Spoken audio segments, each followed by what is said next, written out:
¿Alguna vez nos hemos puesto a pensar cómo es que pensamos? O sea, ¿la mente funcionó siempre de la misma manera? La teoría de Jean Piaget, que fue de verdad revolucionaria, nos da una especie de mapa para entender cómo pasamos de ser bebés a ser adultos con pensamiento abstracto. Hoy vamos a explorar ese viaje, que es increíble. Y esa es la gran pregunta, ¿no? ¿Cómo es que pasa esa transformación que parece casi mágica? ¿Cómo es que la mente de un bebé, que prácticamente solo responde a reflejos, se convierte en la mente de un adulto que puede discutir de filosofía o resolver problemas matemáticos complejos? Bueno, esta pregunta fue la que obsesionó a Piaget durante toda su vida. La idea de Piaget fue un antes y un después. Y es que el conocimiento no es algo que simplemente recibimos. No somos un disco duro vacío que se va llenando. Todo lo contrario, lo construimos. Cada persona es, de hecho, el arquitecto de su propio entendimiento. Y a esta idea se la conoce como constructivismo. En lugar de ser como una esponja que absorbe información sin más, la teoría de Piaget dice que filtramos y organizamos todo lo que nos pasa, todo lo que vivimos, y le damos forma según las estructuras mentales que ya tenemos. Pero a ver, ¿cómo funciona esa construcción exactamente? Piaget identificó lo que podríamos llamar un motor del aprendizaje, que se mueve gracias a dos procesos clave que nos hacen crecer intelectualmente durante toda nuestra vida. Y aquí están. Por un lado, la asimilación.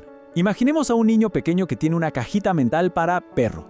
Para él, un perro es algo de 4 patas, con pelo y cola. Si ve un caniche por la calle, perfecto, encaja de maravilla en su caja.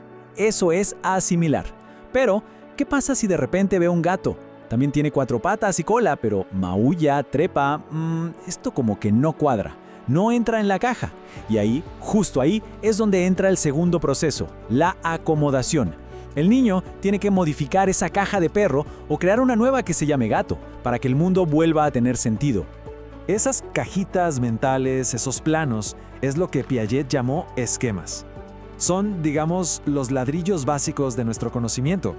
Las estructuras que usamos para entender el mundo y para actuar en él.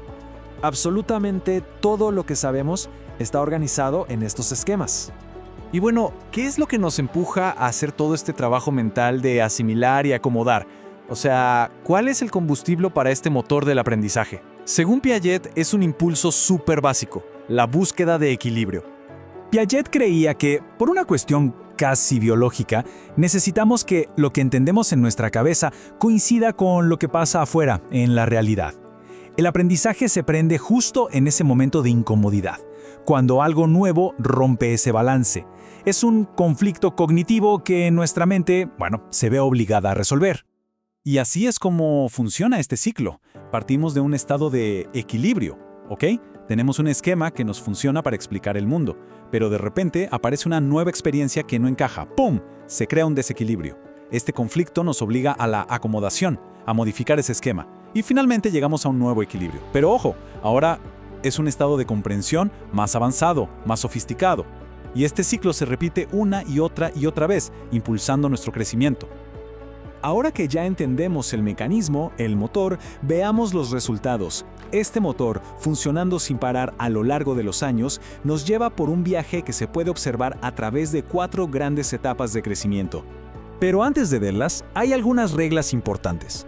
Primero, el orden de las etapas es el mismo para todo el mundo, no te puedes saltar ninguna. Segundo, cada etapa es un cambio radical en la forma de pensar, no es que solo sepas más cosas. Y muy importante, cada etapa se construye sobre la anterior, como si fueran los pisos de un edificio. Aquí tenemos el mapa completo. En la etapa sensoriomotora, el bebé conoce el mundo a través de los sentidos, tocando, probando. Para él, si algo no lo ve, simplemente no existe. En la preoperacional, el niño ya usa palabras, pero su pensamiento es muy egocéntrico. Es el típico juego de si yo me tapo los ojos, nadie me ve.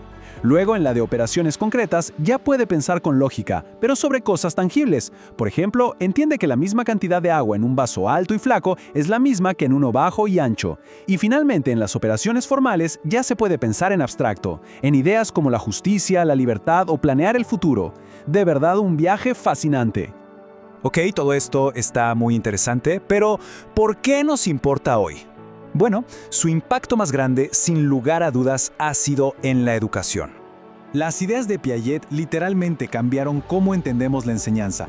Nos enseñó que hay que adaptar los materiales al nivel de desarrollo del estudiante y a priorizar el aprendizaje activo, eso de aprender haciendo. Pero quizá lo más potente que nos dejó es esto. Para que alguien aprenda de verdad, a veces un buen maestro tiene que generar ese conflicto cognitivo, ese momento de desequilibrio que obliga a la mente a estirarse y a crecer. Y esta frase de Piaget lo resume todo a la perfección. El objetivo principal de la educación es crear hombres y mujeres capaces de hacer cosas nuevas, no simplemente de repetir lo que otras generaciones hicieron.